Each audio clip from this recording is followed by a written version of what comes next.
Sheesh, where do I even begin with this crazy story? I guess I'll start from the top. My name's Erica and I'm 46 years old. I've been a single mom to my son Ruben for basically his entire life after his deadbeat father up and left when the kid was just 5 years old.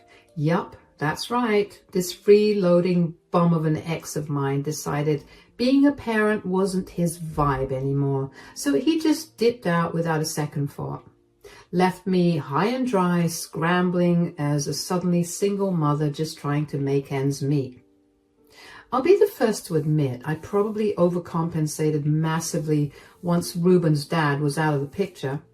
I felt crazy guilty for inadvertently breaking up our family like that, even though it was totally out of my control. I just never wanted my sweet little boy to feel like he was missing out on anything or be burdened by the fact that we were a single parent household, you know. So from a super early age, I spoiled Ruben rotten. Anything he asked for, I made sure he got. Video games, toys, nice clothes, you name it. If I had to pick up a couple of extra waitressing shifts to make it happen, so be it. I wasn't going to let financial hardship create any void in my baby's life that I could prevent from happening.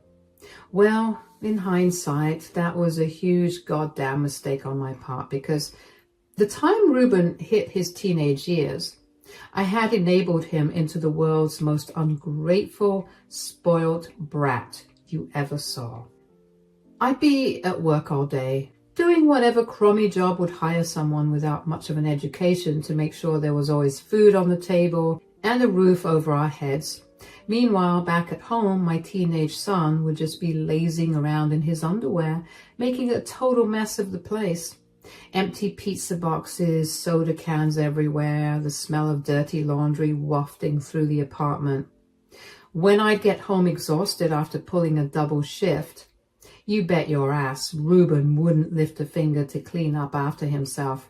If I so much as asked him to take out the trash or rinse off his dishes for once, the lazy little punk would huff and puff like I just requested he scrub every inch of the place top to bottom. Ruben, this apartment is a mess, dude.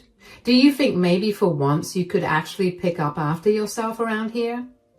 Why are you nagging me again, Mom? God, can't you see I'm busy playing this game? I'll do it later, all right? Get off my back. No, not later. I've had it up to here with your crap. I asked you to do one simple thing after I worked a 10-hour shift, and you can't even be bothered. I'm so sick of this. Oh my God, Mom. Why do you always have to ruin my vibe like this? If this place is such a mess, then hire a maid or something. I don't know. Stop yelling at me about every little thing. This was our life in a nutshell. Just constant screaming matches and bad vibes over his increasingly disrespectful, lazy behavior as the years went on. God, I missed the sweet, innocent 6-year-old who would call me beautiful, or the 9-year-old who would make me gifts. But this? Is this 16-year-old acting the way he was acting? I was having none of that.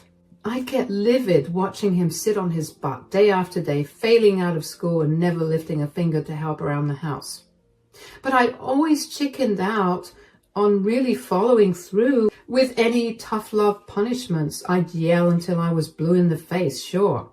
But then those big puppy dog eyes of Ruben's would look at me sadly and I'd just back down like a freaking chump. Oh, he's just going through a phase. It's those brooding teenage years and hormones acting up. I try convincing myself.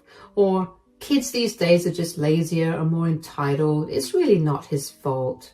Yeah, right.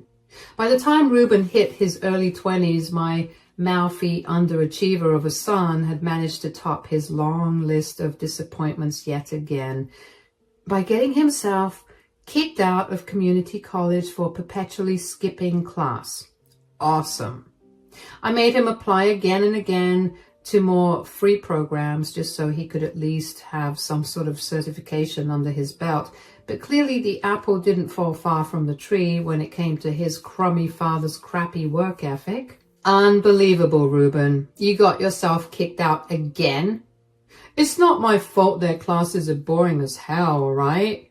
Plus the teachers all have sticks up their butts. I tried telling you that school wasn't for me, but you never listen. You're always too busy busting your hump at those dumb jobs to actually hear me out. Unfreaking real. You realize you're 21 years old now, right? You can't just keep skating by living off your poor old mother like some loser bum. I need you to actually get off your butt and start working towards something. Anything with your life. Whatever, Mom. You worry too much. I've got it all figured out. You'll see. Now, can you get out of my room, please? I'm trying to relax. Yeah, safe to say our living situation at that point was getting pretty freaking toxic. 2 years went by and Ruben was now 23. I was constantly butting heads with this bone-idle son of mine over his sheer refusal to be a productive, functioning adult. He was just perfectly content sponging off me for the rest of his days, apparently. That's why when Ruben brought home his first serious girlfriend around that time, I tried desperately to stay optimistic that maybe this Casey chick could be the wake-up call that finally put his behind in gear. But oh man, was I ever dead wrong about that. From the moment this Casey girl waltzed into our place as if she owned it, every worst fear I could have had about Ruben's taste in partners was suddenly realized. She was the prototypical ditzy, vapid blonde with not an ounce of ambition to be found. The type whose only real skill or talent seemed to be batting her eyelashes while clinging to any warm body with a Y chromosome in sight. What's good, Ma? This is my girl, Casey. Casey, that's my mom. We're going to be hanging in my room. Don't bother us. Hi, Miss Erica. Your son is like so cute, don't you think? I just love dating an older guy. How old are you? Boy, I swear to God. Relax, Mom. She's 20. Okay, then. Nice to meet you. With a huff, Ruben wrapped his arm around Casey's bony shoulders and steered her off towards his disaster zone of a bedroom, sneering at me like he was some smug alpha male. I just rolled my eyes, already counting down the days until this walking blonde cliche forced me to start popping antacids on the regular. Needless to say, my initial impressions of Casey as a clueless dead weight on Ruben's long trail of underachievement were quickly validated. In a matter of days, this dizzy airhead blonde had effectively moved all of her tacky belongings into my apartment without any semblance of my permission. Every time I'd come home from my janitorial side hustle, their tangled bodies would be draped across my living room couch, watching God knows what pointless TV garbage until unholy hours of the morning. What did Casey do for a living, you ask? Well, she sure as hell didn't work. She just leeched off my idiot son, same as he'd been doing with me for the past 20-something years. Awesome. Ruben, I don't mean to alarm you, but your girlfriend seems to have completely relocated into our apartment without asking me first. And from the looks of it, she doesn't have much of a job or income to speak of, so I'm confused on how exactly she plans to contribute here. Oh, come on, Ma. Don't start tripping already. Casey's just gonna be shacking up with me for a while. We're in love. And why should she need to get some whack job when she's with me? Yeah, Miss Erica, don't be such a square.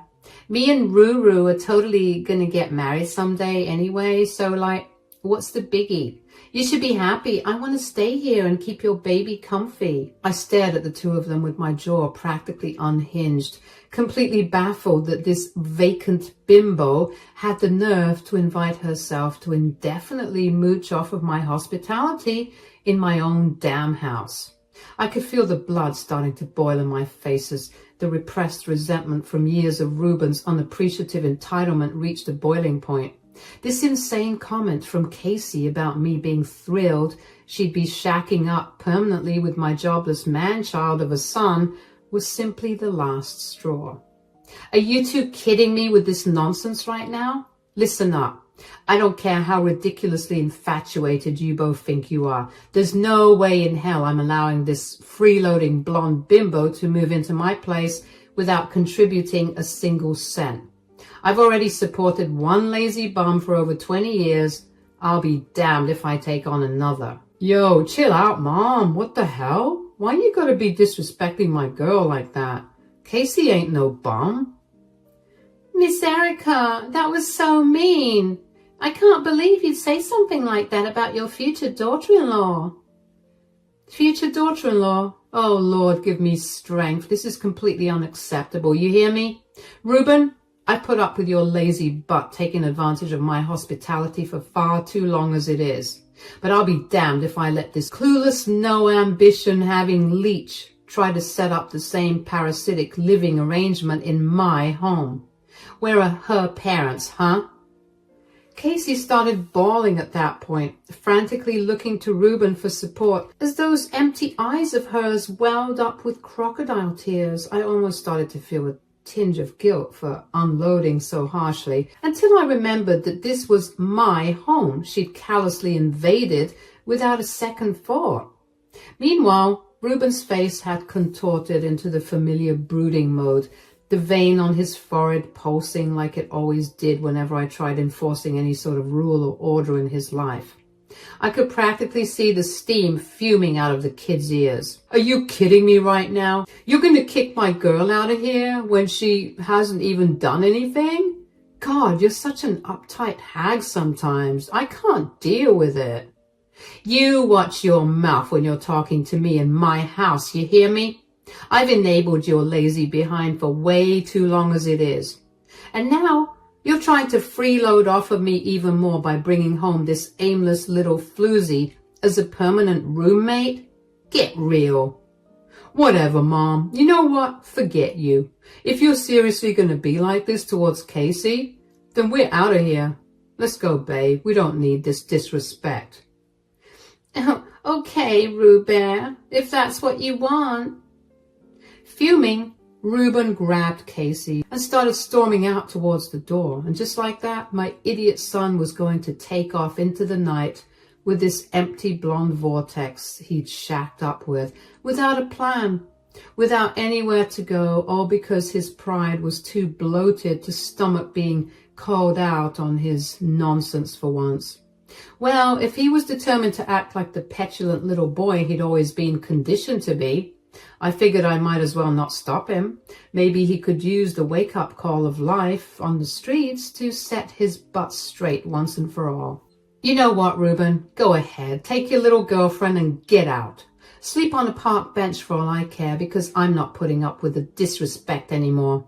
Figure out how to be an actual man who can support himself instead of relying on Mommy to wipe your butt for you.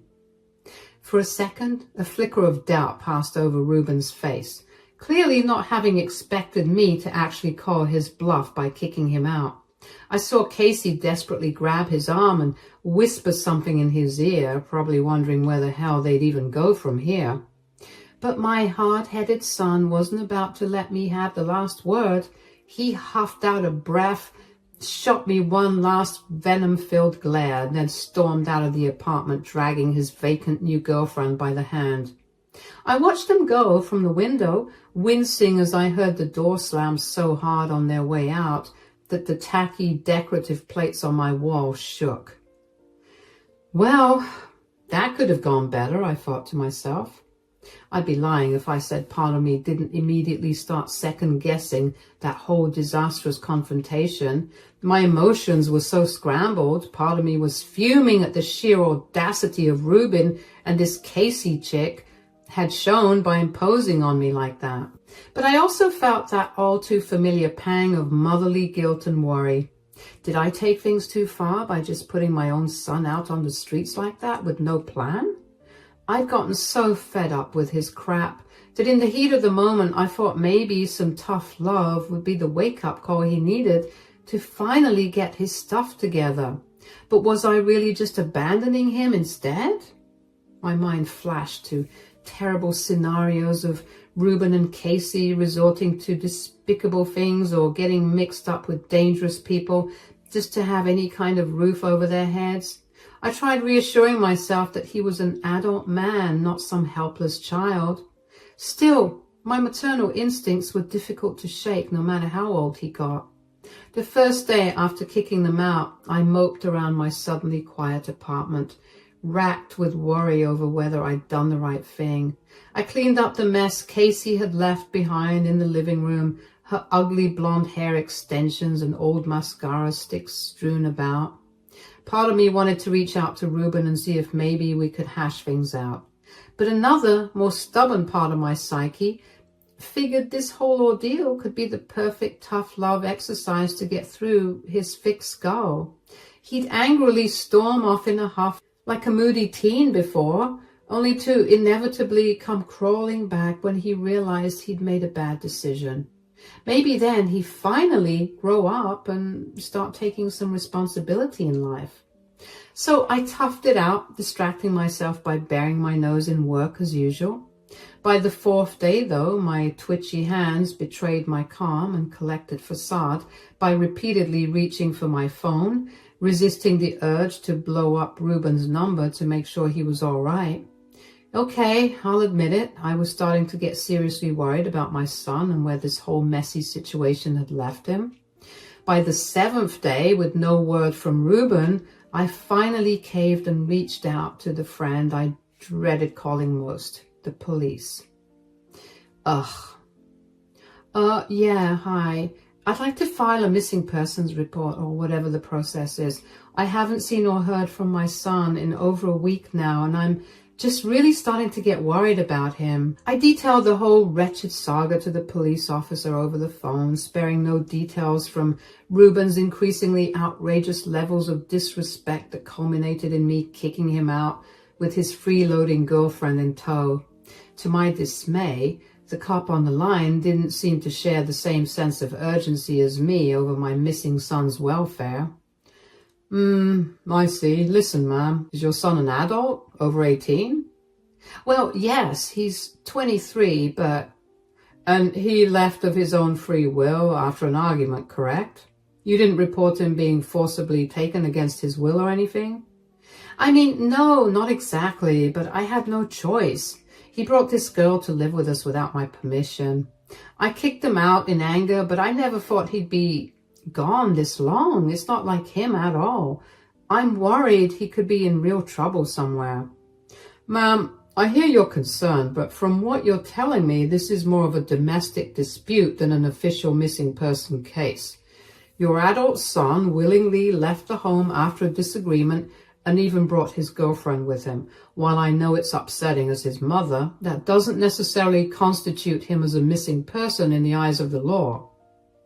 So what, am I just supposed to sit around while my dumb son could potentially be dead in a gutter somewhere after I kicked him out? The condescending police officer continued in a dry, bureaucratic tone that made my blood boil.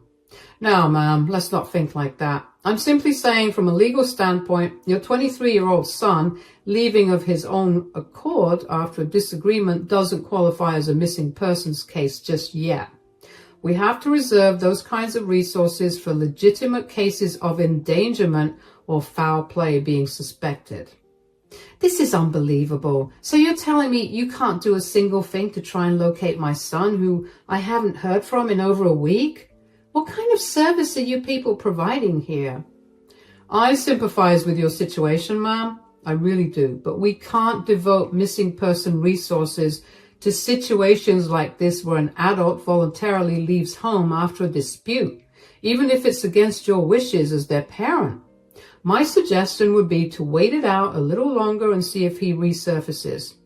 If you still haven't heard from him in, say, another week or two, then we may be able to look into it as a potential endangerment scenario. But for now, there's not much more we can do. I'm sorry. The officer's dismissive, rigid tone made me feel completely dejected and helpless over my missing son's situation. I hung up the phone, drained, struggling not to let panic completely overtake my frazzled emotions. Where the hell could Ruben have gone? And with that useless ditz Casey in tow, no less. Sure, he was an adult, as the cops had snidely reminded me, but watching him revert right back to that petulant, hot-headed teenage mindset before storming out still made him feel so childish and naive in my eyes. Like, there was no way he could possibly survive out there on his own, let alone look after some hopeless princess like Casey too. Over the next several days, I was an absolute wreck, fretting over Ruben's well-being and where he could be.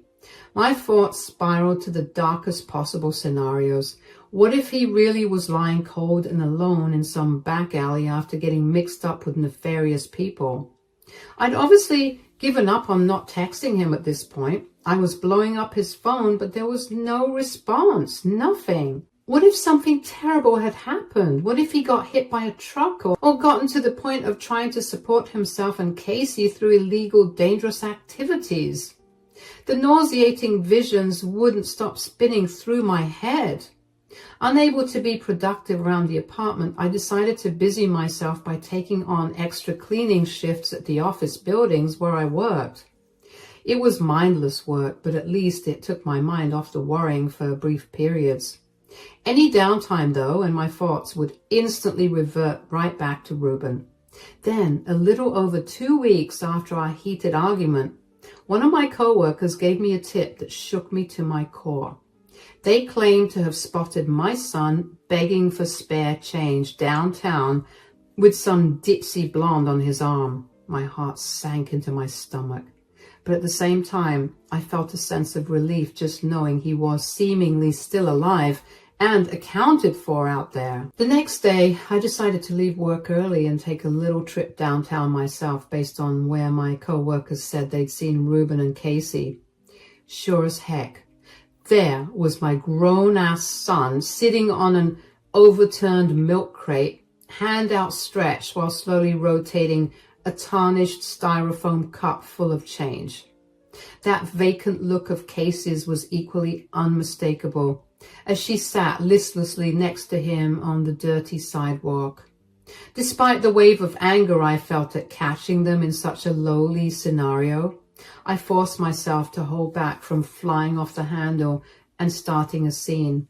That clearly wouldn't help anything. Instead, I approached them calmly, folding my arms across my chest as I studied the pair's sunken faces and grungy appearances. Well, well, isn't this a sight to see? Tell me, son, is this the exciting life of freedom and independence you wanted so badly? Ruben startled at the sound of my voice, his sunken eyes growing wide with surprise and panic as he registered my presence. He moved to stand up quickly, wincing from having his legs cramped in that same seated position for who knows how long. Mom, what are you doing down here? Me? Oh, nothing much, just trying to locate my son who's been missing for 2 weeks while proving the police wrong about me overreacting for once. Looks like you've been keeping nice company during your little vision quest too, I see. I felt a twinge of pity as Casey lifted her dull gaze to meet mine, looking hollow and confused by my sudden appearance. God, what a lost soul. I really hope she didn't let this loser drag her down too much further. Oh, hey, Miss Erica. Fancy meeting you here. Been a cool little vacay from the rat race. You know how it is.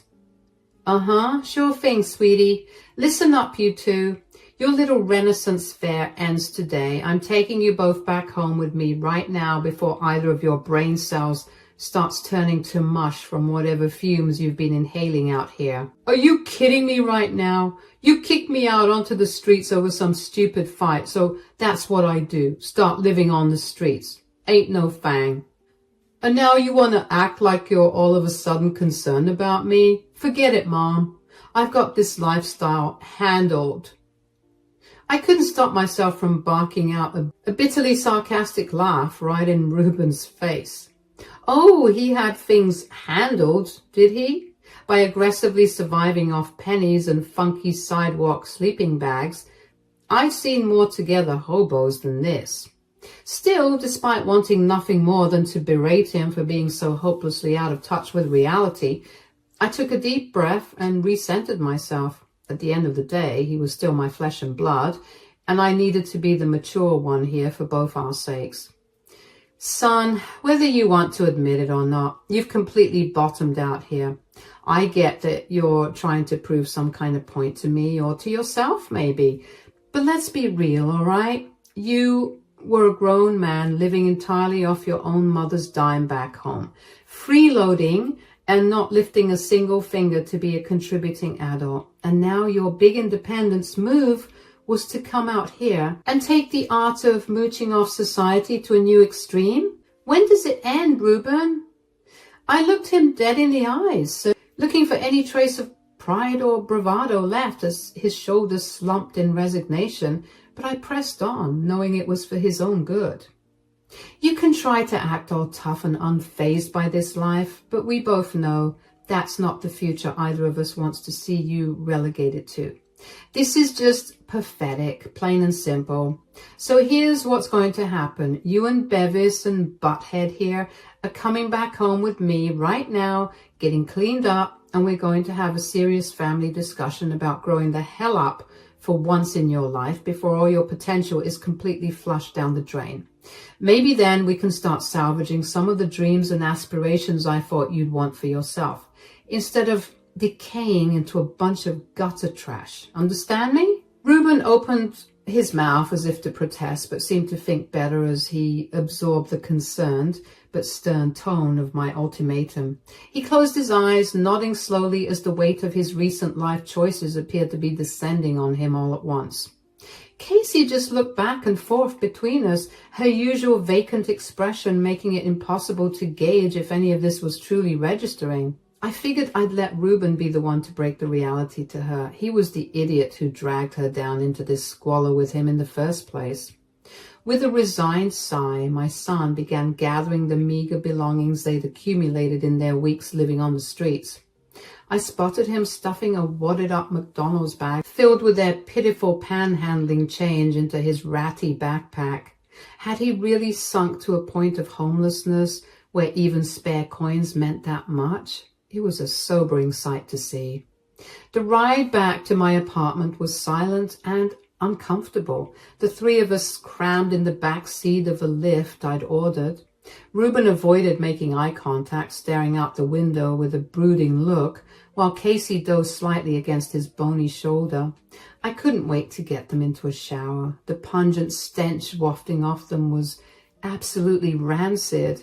Once we arrived back home, I immediately put them both up in the bathroom to get cleaned up, demanding they strip out of their skanky street clothes so I could douse them with soap and hot water. Despite Reuben's mumbled protests about not being a baby, he knew better than to argue too hard after the reality check I'd just given him. For the next month, things were tense but relatively stable. Reuben stayed brooding in his room most days while Casey lazed around the apartment. I didn't approve of their lifestyle, but I told myself I had to pick my battles. At least they had a roof over their heads. Then one day, I came home from work and was shocked to find my suitcases sitting outside the apartment door. When I went inside, it looked like a tornado had torn through.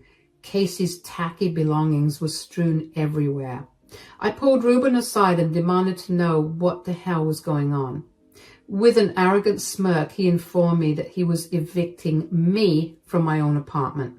He claimed that after I had kicked him out weeks ago, it was a wake-up call that he was a man who should have just as much say over who gets to live here. I couldn't believe what I was hearing. I thought maybe this was his idea of a stupid prank at first, but the smug look on both Reuben and Casey's faces told me they were deadly serious about this. In a heated fury, I grabbed what belongings I could and stormed out of the apartment I had provided for Reuben his whole life. I didn't know where I was going to go, but I knew I couldn't stay under that roof a second longer with those two ingrates. The very next day, though, I returned to the apartment building with the landlady, Bruna, in tow. I had already filled her in on the whole situation, how my deadbeat son and his girlfriend had tried illegally taking over my apartment. Bruna was horrified, immediately revoking Reuben's residence and assuring me he had no legal rights there whatsoever, since the lease was solely in my name. We marched up to the unit, suitcases in hand, for me to properly move back into my home. When Reuben opened the door, a look of shock and panic washed over his face at the sight of Bruna. He knew he was caught red-handed. Bruna wasted no time reading Reuben and Casey the riot act, laying on to them about improperly subletting her unit and attempting to make an unauthorized tenant switch. She cancelled their occupancy on the spot, declaring they had 24 hours to vacate the premises before further action would be taken. Come on, Bruna. You can't be serious. That's ma'am to you, sir, and I'm being dead serious. I have no issue calling the cops. Honestly, treating your mother this way, you ought to be ashamed of yourself. At that point, Reuben's tough guy facade completely shattered. His eyes welled up with tears as he begged and pleaded for me to reason with Bruna, saying they had nowhere else to go since Casey had also been kicked out of her apartment for keeping it in a constant disastrous state.